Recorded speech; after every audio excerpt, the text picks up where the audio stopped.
Pas en ce moment, hélas.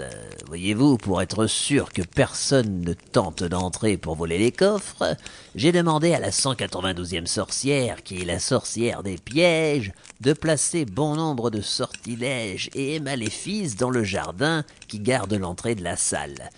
Pour y accéder, j'ai donc besoin de mon amie sorcière.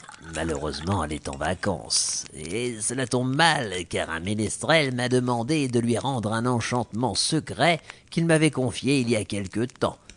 J'aurais bien besoin d'un chevalier pour m'aider à résoudre mon problème, et on m'a vanté vos qualités de héros. Notre héros se leva et brandit sa fourchette.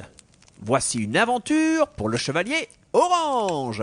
Je vais vous accompagner et nous trouverons un moyen de rendre à ce pauvre ménestrel sa précieuse formule d'enchantement.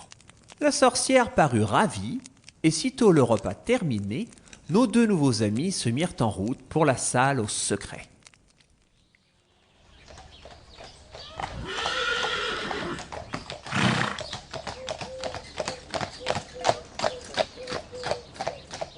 Ils arrivèrent bientôt devant le jardin ensorcelé, et Myrma expliqua la situation. La porte de l'entrée de la précieuse salle se trouve au fond de ce jardin.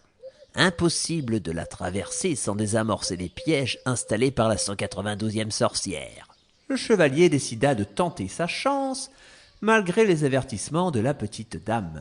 « Oh, c'est juste un petit bout de jardinet à traverser. Ne vous inquiétez pas, je m'en occupe. » Et il passa l'arche de pierre qui accueillait les visiteurs en suivant le petit chemin de gravier entre les fleurs parfumées et les arbres aux couleurs automnales. Rapidement, on ne le vit plus, caché par la dense végétation du petit parc qui était, on peut le dire, tout à fait coquet. On ne le voyait plus, mais on ne tarda pas à entendre la série de pièges qui se déclenchaient à son passage. Des bruits monstrueux se mêlaient à la voix du chevalier qui tentait tant bien que mal de traverser le jardin.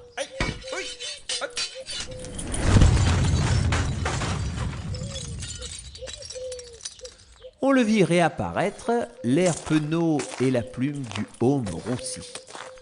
Il n'avait pas pu arriver jusqu'à la porte, les lieux étant trop bien gardés. Il raconta son périple à la sorcière. « Oh là là !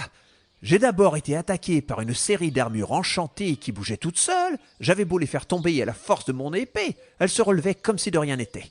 Ensuite, une nuée de fantômes effrayants s'est ruée sur moi, et j'ai dû à ce moment-là éviter de justesse d'énormes boules de feu qui se jetaient dans ma direction. Impossible de passer sans se préparer au piège. » La sorcière se gratta le menton, puis expliqua ce qui semblait être un plan.